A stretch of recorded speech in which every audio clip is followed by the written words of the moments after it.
Pepe Escobar, you were on my show a few years ago, and here we are in China, in the province of Xinjiang, and I cannot believe that I'm sitting here with one of the greatest journalists in the world. Man, we are in Kashgar, in the middle of the hustle and bustle, on the second day of Golden Week. So this is a really, really special occasion. It's absolutely fascinating.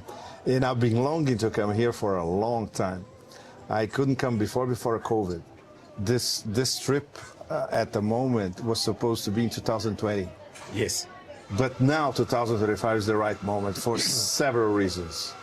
And the way it was timed, the trip was after the SCO summit in Tianjin, which was quite something.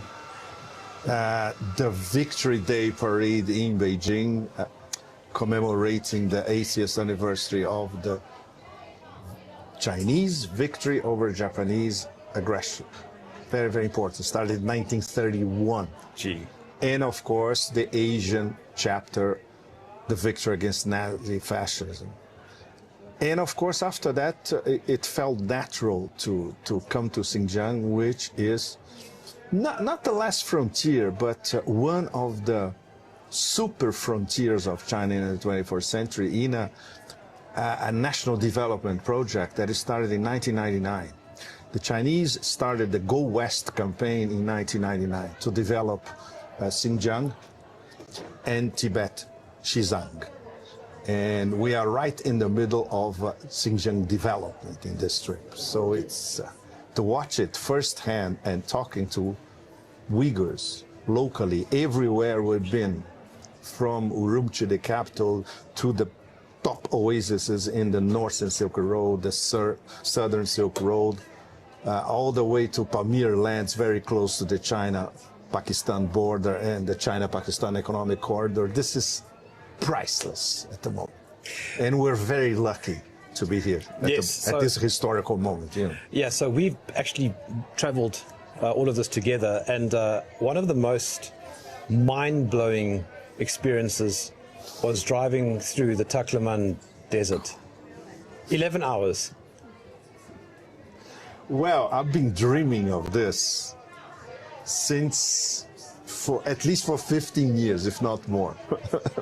When they built the first, now there are, if I'm not mistaken, now there are 4 roads and highways crossing the Taklamakan. We took probably the first one. And it started in 2007, 2008, and I was already, oh man, because I had read all those Western expedition, and Russian and Japanese, that tried to cross the Taklamakan or cross the Taklamakan. And in the case of Sven Hedin, the Swedish explorer, he almost died trying to cross the Taklamakan. Everybody died. All the pack animals died except him and one of his assistants. He spent 6 days and 5 nights in the Taklamakan without water. So this in scholarly circles in the West, this is myth. This is one of the top myths of Western exploring of Xinjiang. Well, but this is Western exploring. They have been living like this here, side by side with Taklamakan for over 2,000 years. For them, Taklamakan is absolutely normal. So when the Silk Road started to develop from the beginning, Han Dynasty, 2nd century BC, they started to say, okay, we need a trail, a northern trail, which became the Northern Silk Road, and a southern trail, which became the Southern Silk Road. We were lucky enough to start in the Northern Trail, cross the Taklamakan, and continue on the Southern Trail. So we did at least 50% of the Northern and Southern Silk Roads on our trip. That's a blessing. So I started this conversation by saying that you're one of the greatest journalists, I think, in the sense that you still actually do journalism. You go somewhere, you don't sit behind a computer. Do you think this is I could never do it. Yeah, I mean, do you think this is a problem with modern journalism? Yeah, well, I am a nomad pilgrim. I consider myself an observer, a traveler, a nomad pilgrim, a student, especially in Eurasia. I made a decision to move to live in Asia in 1994. This means 31 years ago. I had already been a correspondent in the West. I became a foreign correspondent exactly 40 years ago, in fact. Really? Yes, this is a very long story. I've been playing this game for very long. My first post was London in 1985. And before, I am a newspaper guy as well. I started in the newspaper business in a big national newspaper. So this is a microcosm in itself. It's a cutthroat environment. You have to learn how to navigate the environment. Shock of egos, of course. Hey, look what's Lots of people. Look what has. There we fantastic. go. Cheche. Cheche. And we have local beer. This is This is what you wanted. You wanted the local. I did. Now you're getting it. So, but this is the best way, it was the best way in the past to learn how the newspaper business works. So I learned everything about the newspaper business inside a big national newspaper. The pressures, how to deal with the owners, how to displease the owners, because of one of my specialities. And of course, I wanted to be a foreign correspondent from the beginning. Why?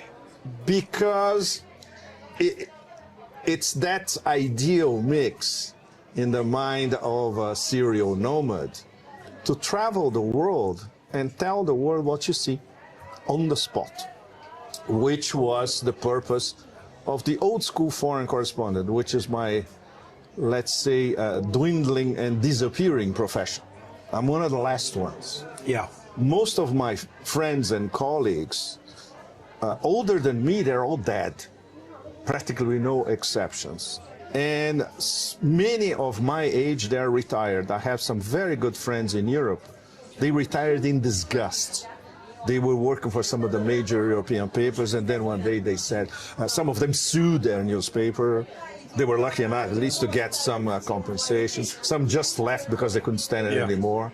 And others left because they knew they could not exercise their profession like in the old days. In my case, I was extremely lucky because I made the transition to online media relatively early, in 2000, 25 years ago. That's early. That's very early when you look at the arc of the media business, right? Yes. So in 2000 itself, I joined the Asia Times in Hong Kong. So I stayed with them for 20 years on and off. 2000? Yes, I joined in late 2000. Okay, but now, this is interesting. So very, very soon after you joined, if I have my timeline correct, 9/11 happened. That must have changed a lot of things. Jeremy, you have no idea. Really, this would take a whole day here in the bazaar trying to explain the shock for the media business and the shock for this little tiny website in Hong Kong that nobody knew about because they were relaunched at the time when I joined. It's interesting for our audience to have a little bit of the background of Asia Times. They started as a big newspaper in 1985. I remember very well, I was in Singapore, and one day in Singapore, I saw this beautiful old school newspaper, black and white photos splashed on the front page, wonderful typology. I said, well, who are these guys?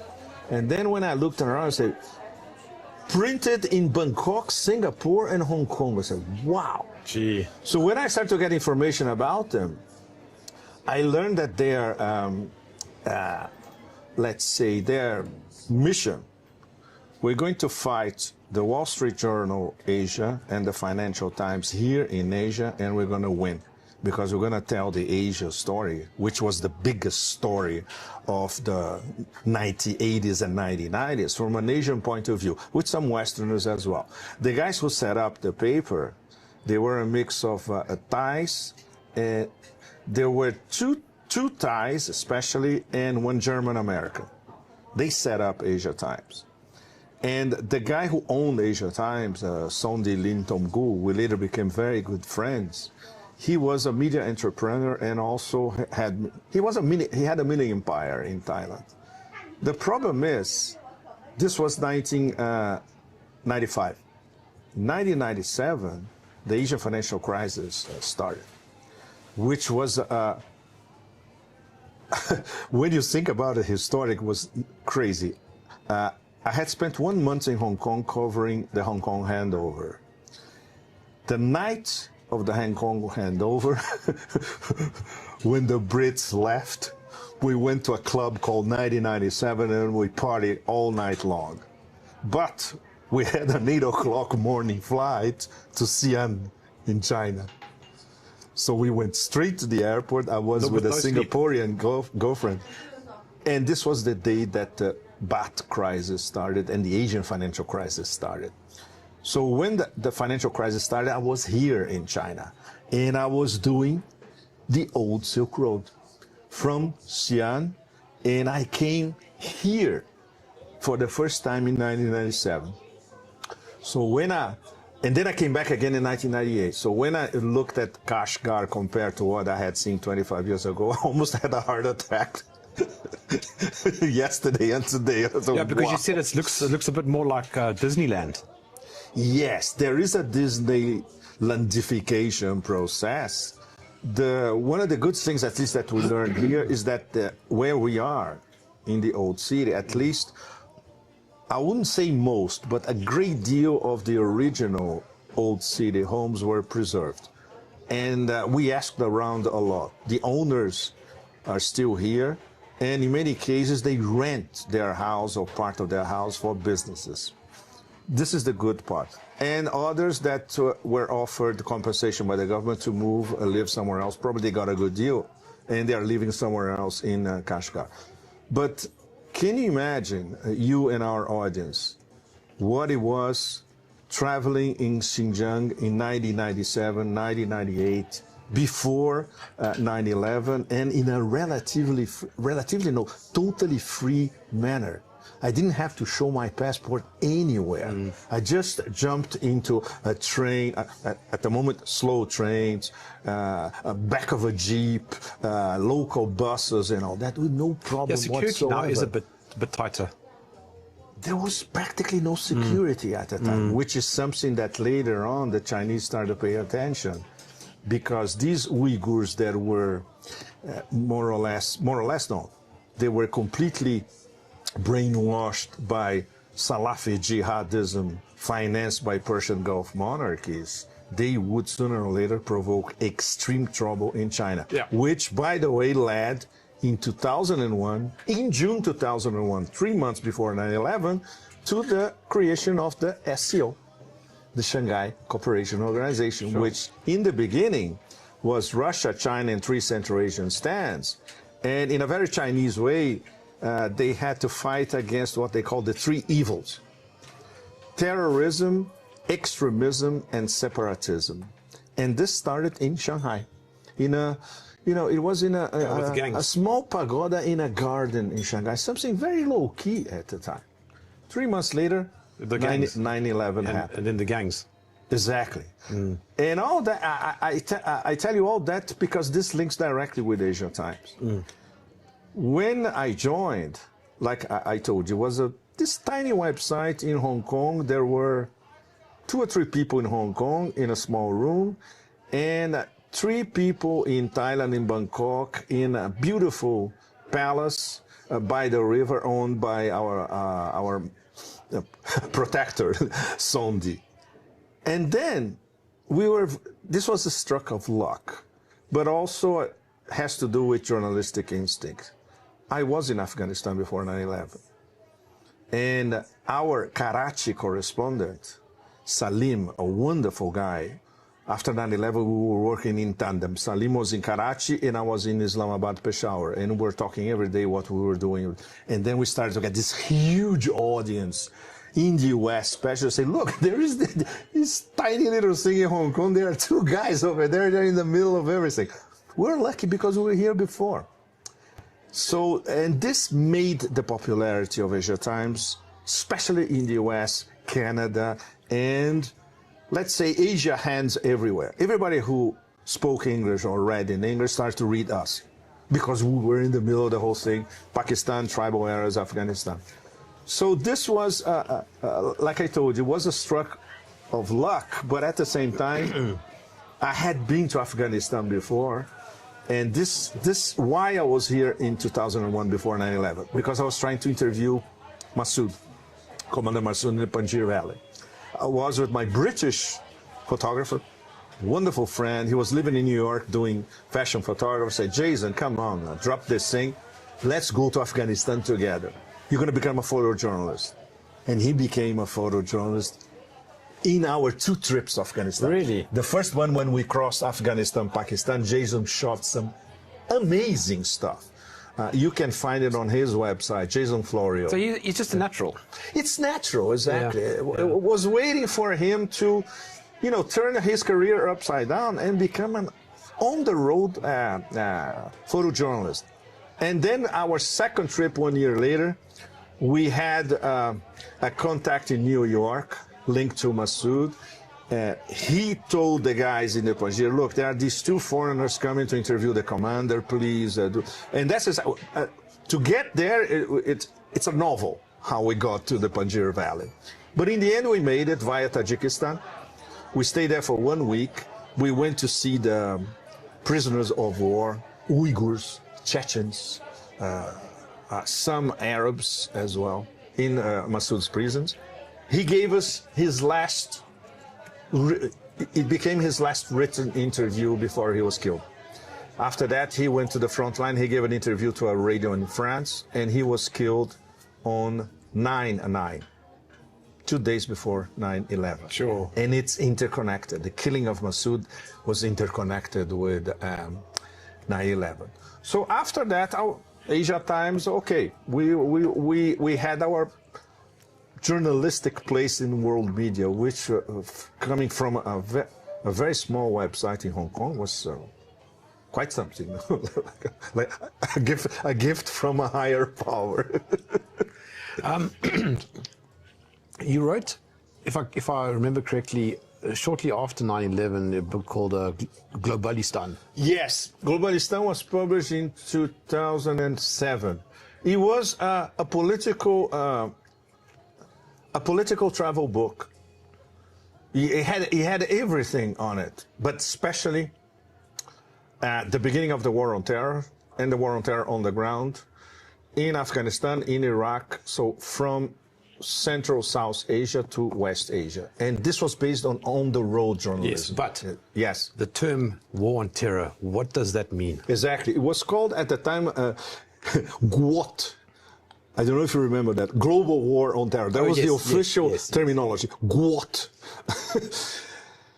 Well, when we think that this was proclaimed on the day of 9/11 by Rumsfeld, by Cheney, by Bush, after they had a fateful meeting, if I'm not mistaken, it started at 11 in the morning in the White House, and presided by Cheney, by the way, because Bush, as you remember, was turning around, right? And this was coined only after a few hours when they had absolutely no evidence of what really happened. They had only a few hours to concoct a story, which by now we know, all of us know, that is an absolute myth and absolute nonsense. But at the time, the planet was forced to abide by those war on terror rules. So the beginning of this millennium started with 9/11. So, and many of us who were on the ground following the global war on terror said, well, is the rest of the century that is going to be like that? Is this going to be a new American century ruled by their war on terror or the way they see the war on terror? It didn't last long, as you know, and our audience now knows, right? But during the 2000s, that was it. And when Obama came to power in 2009, in 2008, I spent the whole of 2008 in the US, mostly on the road, but in the United States. And many of us I would say all of us, we were fooled because we believed that Obama would end the war on terror. And he still won the Nobel Peace Prize. And he got a Peace Prize, exact. You know what was the first foreign policy decision of the Obama regime, if we can call it, in early 2009 when he got to power? He ordered a surge in Afghanistan. And then we all saw, we have been, won't get fooled again, to quote The Who. We were fooled again. Meet the new boss, same as the old boss. Correct me if I'm wrong, but in 2016, Obama authorized something like 26,000 bombings in the Middle East. You're absolutely correct. In fact, he bombed 7 countries, which was more than Bush did. Bush 1 and Bush 2. Can you believe that? Now we can, because in retrospect, and now we have we have all the records to support our analysis. So we were fooled. Meet the new boss, same as the old boss. But the global war on terror metastasized into the pivot to Asia. This was very, very important for all of us covering foreign policy. This was in the beginning of Obama 1. It was a State Department invention. The guy who invented it was Kurt Campbell. He was number 2 at the State Department at the time. Hillary Clinton said it was her idea. Bullshit. She stole it from Kurt Campbell. She wrote a huge piece on foreign affairs. Pivoting to Asia, we're going to start a new Silk Road. You know why I'm talking about this? Because this was the American version of the Silk Road. Hillary actually said, we are going to start a new Silk Road, and the focus of our Silk Road is going to be Afghanistan. She said that. She said that. She wrote about this. And this is beyond absurd. First of all, because Afghanistan was already trying to expel the Americans at the time. The Taliban would never accept being ruled by the Americans, and they were not. Surrounded.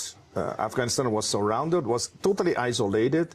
There was no trade between Afghanistan and their Central Asian partners, or Russia and China for that matter. And the Americans jumped in and said, we're going to make the new Silk Road. So, well, this is typical stupidity of people who don't know about geography and history and on-the-ground realities, of course.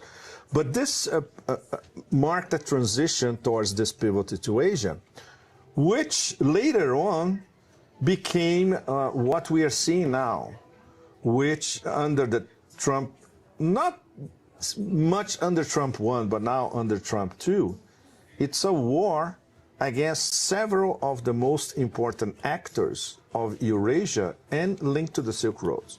There is a trade, economic, technological war against China. There's a superpower war against Russia. There's a war of trying to exterminate Iran under the Islamic Revolution. So this is a war against BRICS, metastasized as a war against BRICS. With the help of Israel. Yes, go ahead. With the help of Israel, with regards to Iran. In fact, it's the same war, Jeremy. Yeah. It's the at the moment, the way it's configured, the Trump-Netanyahu administration, it's the Zionist Axis war against the emerging Global South, and the top actors of the Global South, who happen to be, in many cases, the top actor in BRICS. We were born in 2 countries who are BRICS members, and against the SCO. So the top enemies is not by accident. The existential threats to the United States, recognized by the industrial military complex and the national security doctrine in the US, are Russia, China, and Iran. So this is how we metastasize from the global war on terror. It was never against branches of Islam. In fact, the way it was configured at the time was a war against Islam itself. So when but this was not the real enemy. Yes. It never was. The real enemy is big powers in Eurasia. And we are in the largest, this is the largest power in Eurasia. So it's no wonder the Americans want to, so basically they want to destroy China. When I asked you about the phrase war on terror, the word terror means this region that you're just referring to. Now it does, but they don't apply terror anymore. They, their terminology is malign actors. So China, Russia, and Iran are, by definition, malign actors, yes. And they want to go against the interests of the United States, which means that they are against us. It's the same, you're with us or against us, pronounced by Bush himself right at the beginning. In fact, his screenwriters, right? And now we're naming names and naming nations. Yeah. And these three, they know very, very well. Of course, the Chinese are much more sophisticated than everybody else. They know that the United States wants to go against them, no holds barred. And they are preparing themselves for it. Sooner or later, there will be a conflagration.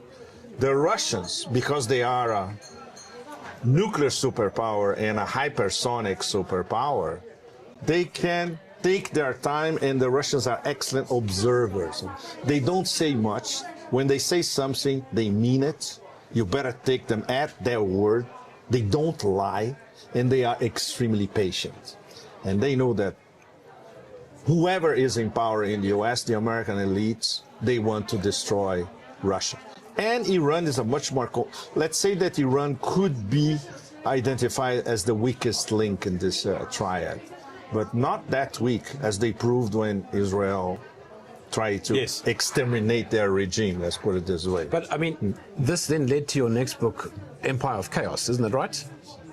I wrote about this in the Empire of Chaos book, which was published in late 2014. Yes.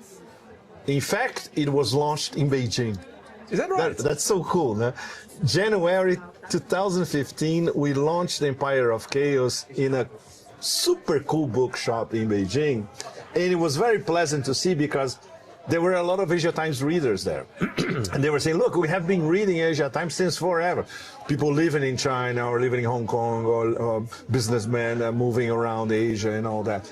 And Empire of Chaos was more or less describing on the ground. It was a series of columns, most of them on the ground, the Obama era, which was preparing the terrain for where we are now, in fact. This pivot to Asia is we need to fight against the Eurasian powers over there, in their own terrain.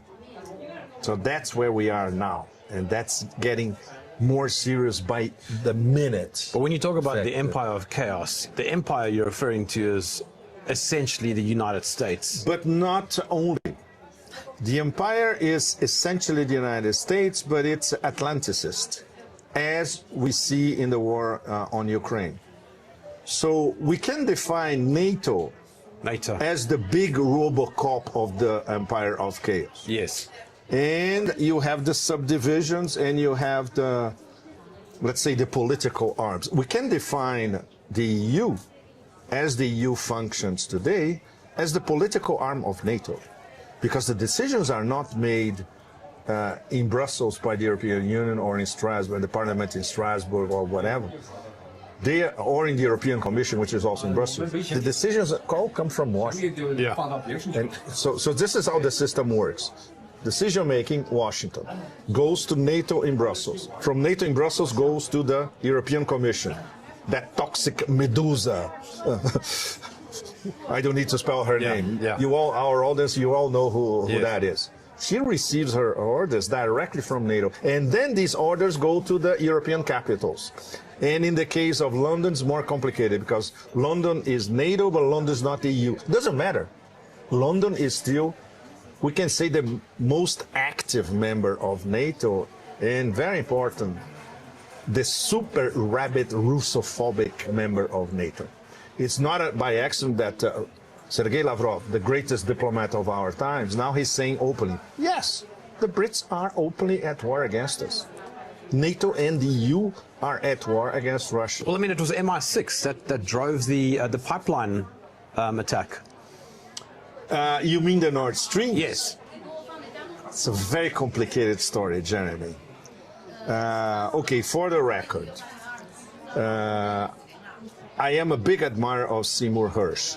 He was one of my journalistic mentors when I was still in college. I said, I want to work like this guy. Yeah. For obvious reasons, we don't need to explain.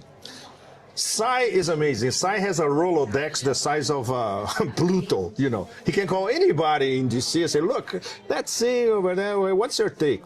Can you point me to somebody who was at that meeting? So everybody talks to Psy.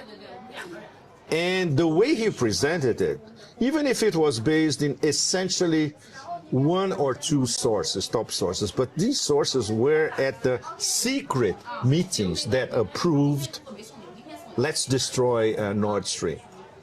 I have not seen a single serious evidence contradicting Psy's story. So his story is still, journalistically, he cracked the case based on his connections in DC. And the guy who leaked that to him, he had no interest to lie, because the guy was, in principle, this guy from the beginning said, this is complete madness, this is totally absurd, and he was against this. So that's why he leaked it to Psy. And because he was an insider and he was at all these meetings, when we read Psy's report, it's all there. Yeah.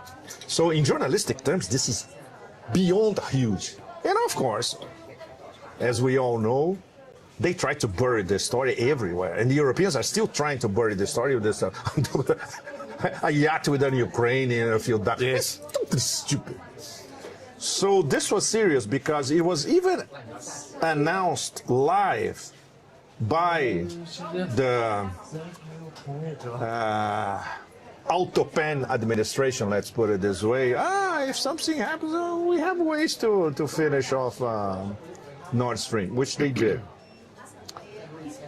When you asked about MI6, MI6 is involved in every sort of covert operation against Russia, especially. Not necessarily against China. Yes, against China they are, because they are involved in these Uyghur liberation movements. That's more CIA.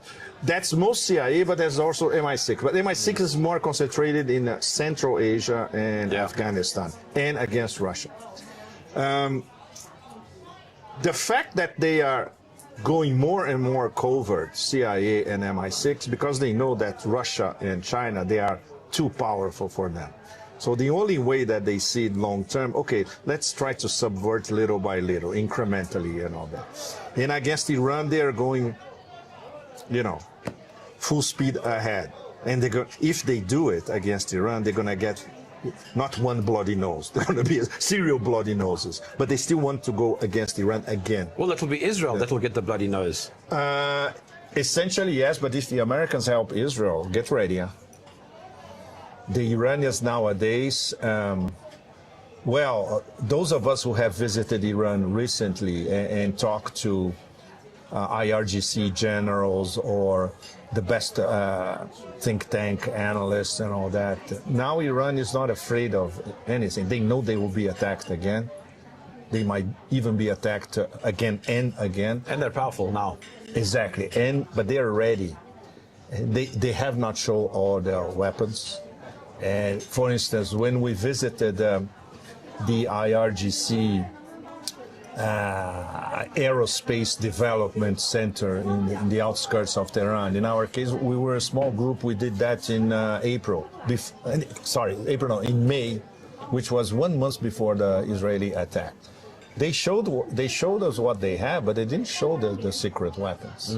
And now we know that they have some extra stuff, which is absolutely lethal. So if the Zionist Axis tries something, could be even within the next few weeks.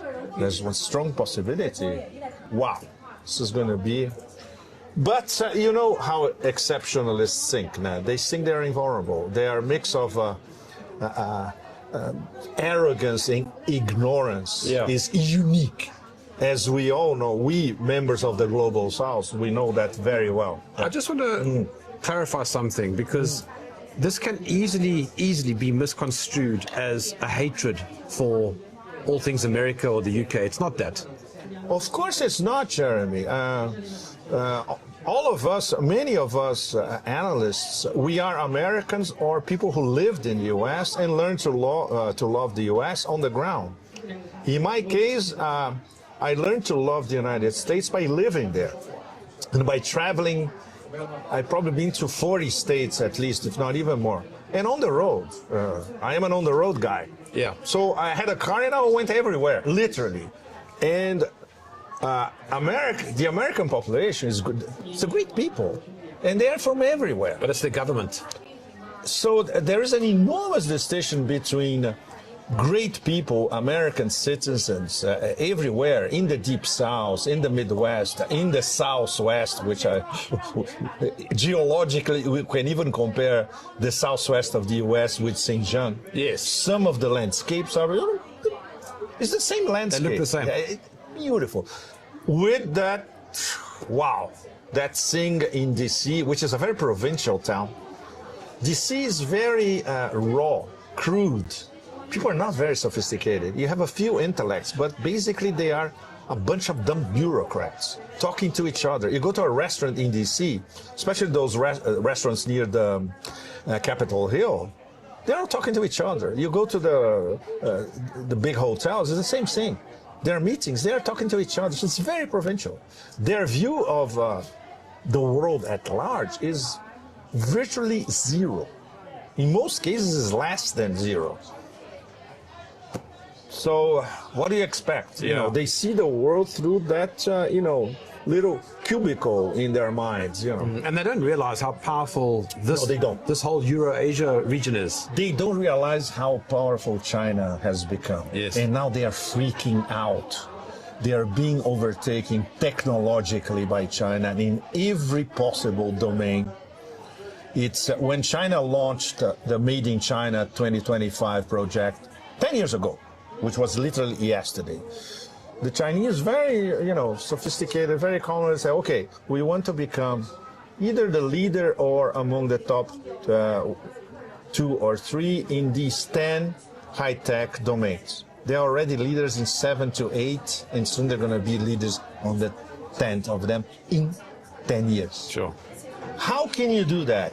Only if you have a centrally planified economy with 5-year plans, subsequent 5-year plans. For instance, the Chinese have the whole thing mapped out at least until 2035, as we speak.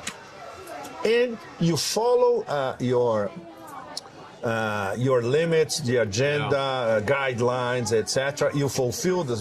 It's meritocratic. If you have mistakes, you go over the mistakes. If you have challenges from foreign powers like sanctions against Huawei, for instance. Huawei today is even more powerful than it was under Trump 1 when they were slapped with horrible sanctions. Huawei is a powerhouse today that the Americans have no idea. Well, I mean, even a whole pile of American products are made here, like Apple. Absolutely.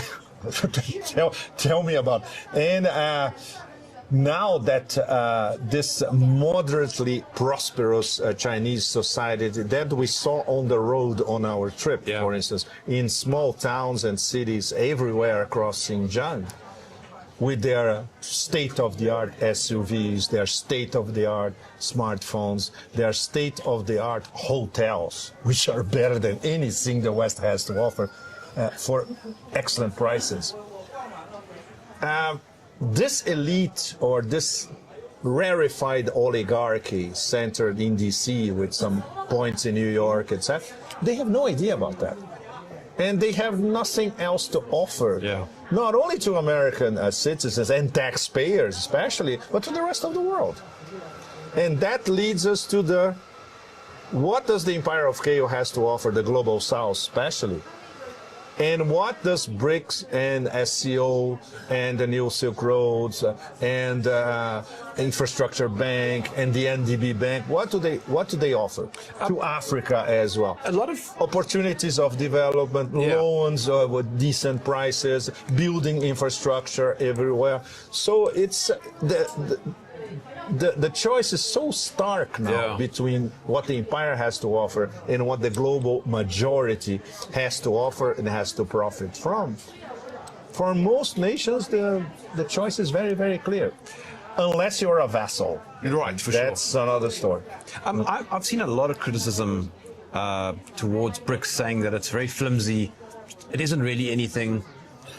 What are your views? You have no idea, Jeremy, when BRICS started, and BRICS started to gain a little more traction in the late 2000s, early 2010s. You mentioned the word BRICS in Washington, New York. They said, it's a joke. It's a talk shops thing, irrelevant and all that. Now they're starting to get the picture, especially after the BRICS summit last year in Kazan, and in the case of SEO, the SEO summit this year in Tianjin here in China. Now they're taking it seriously, and they are terrified because people who still have a brain above room temperature, to quote our friend Martianov, is one of his greatest expressions. People who still have a brain above room temperature in DC, now they're starting to see, yes, these people are getting together, and they don't need us.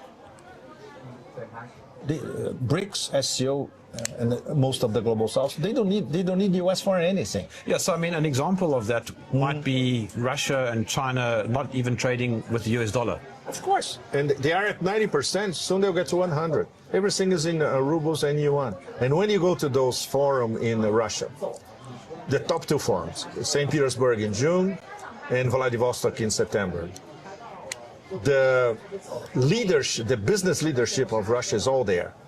And a great deal of the business leadership of China, India, Emirates, West Asia, they're all there as well. And they're discussing business, and this has nothing to do with the United States. And obviously you see very few Americans, if you see any. And Europeans. And Europeans. I was in Vladivostok before I came to China over a month ago or so. I was expecting at least a relatively large American delegation after they start talking Russia and US. No, practically zero American businessmen were there. So they were outside of all the deals that were being clinched hour after hour. They clinched over $80 billion of deals in 3 days. So what do you see happening? What, I mean, give me a bit of a prognosis. No, not a prognosis. What's the right word? Jeremy, I don't do crystal balls. This is something you learn on the road. Yes. Because the surprises are so cosmic in many cases, we cannot predict anything. Let me give you an example. I see now South Africa, my country, with a large amount of Chinese cars coming in. Yes. And they're great. I think my next car will be Chinese because it is better priced, and it's just coming in with so much more stuff now than the European cars, which were great at one stage. But at one stage, not anymore. And they are overpriced. And they're overpriced. And they are losing market. They will probably lose all the European market if they were not so protected. Like Fiat or Mercedes or Peugeot in France. When you compare them to the Chinese counterparts, come on. It's ridiculous. So do you see BRICS acting as some sort of resistance against NATO, or these separate entities? It's different because it's not a military alliance. Still, the best definition is by Lavrov.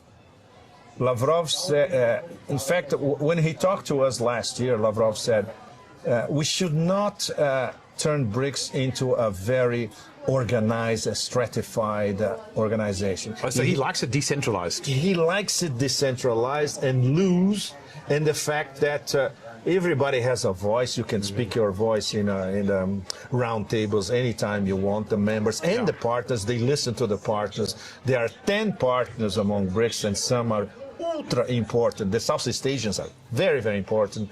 There are 2 Central Asians, Uzbekistan and Kazakhstan, also very important. And everybody has a voice. The Africans have a voice. It's as important for them to listen to the Africans than to listen to Russia or China. Yeah. So this is what Lavrov likes about it, because it's a really democratic multilateral institution.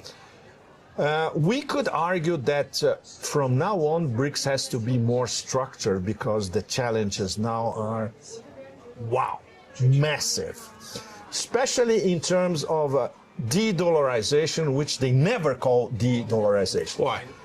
Because they know that this would be a direct affront against the Americans. Right, so they've got to be more subtle. As you know, the Chinese are extremely subtle, and the Russians, they have probably the best diplomatic corps on the planet. They say, no, we are and when you listen to Wang Yi or when you listen to Lavrov, they're basically always saying the same thing. we are increasing trade in our mutual currencies and multilaterally with our partners as well. Now, our objective is to trade using our own local national currencies amongst us and between us and our partners. This is a very sophisticated way of saying we are dumping the US dollar. Yes. So once again, those who have a brain in the US, they can understand, oh my God, we are being expelled from this huge global south market. Yes, you are, but on a daily basis. Okay, but then if BRICS isn't a response to NATO, then what is? For the moment, we could argue that the SCO would eventually become an Asian NATO. They don't want it. If you talk once again to the leaders of Russia, China, India and Pakistan, which are both members of the SCO, Iran, member of the SCO, and the Central Asians, if you follow, for instance, Tianjin was very important. They never said that they want to become a military alliance. It's not explicit in their charter, which is very detailed, the Tianjin Declaration. It's a very important document. No, but we don't want foreign interference, which is a way of saying keep them out. But we have several problems when it comes to certain nation states. I'll give you an example. Kazakhstan signed a deal with the Americans to buy locomotives. Why they are not buying these locomotives from China, for instance? And then next door. Exactly, next door, and Kazakhstan is a member of Belt and Road, of the New Silk Roads. I'm not sure we're going to find this response in Astana or Almaty. Even if we ask directly, they'll never answer. And Kazakhstan is a very complicated, because they tried what in the past they described as multi-vector policy. This was under Nazarbayev. Now, under Tokayev, they said, yes, we have multilateral relations, and that includes the West as well. Of course, because the West, the oil companies are all there in Kazakhstan. But it's complicated because they are hedging all the time. And the Russians and the Chinese, the powerful neighbors, they look at that, and I'm not sure they are very happy with this locomotive story, because they know that this is Kazakhstan. It's a long-term contract. So you're going to have the Americans involved in the connectivity corridors inside Kazakhstan, which involve Russia and China directly. So these specific problems applied to specific nation states inside BRICS, this can be a problem in the long run. Saudi Arabia. Nobody can answer this question. Is Saudi Arabia inside BRICS or not? Nobody knows. Probably not even the Saudis know.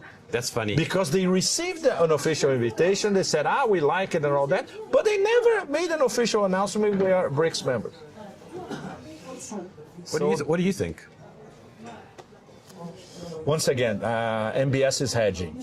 Right. MBS is a hedger. He learned that from MBZ in the Emirates, and who's also a hedger. Very complicated character.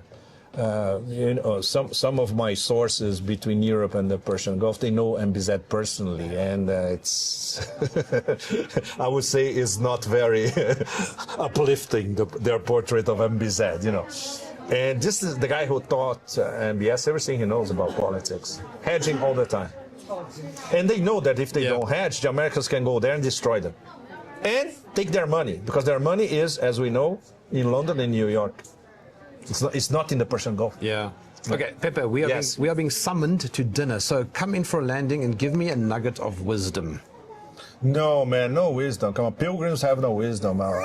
we pilgrims, we learn.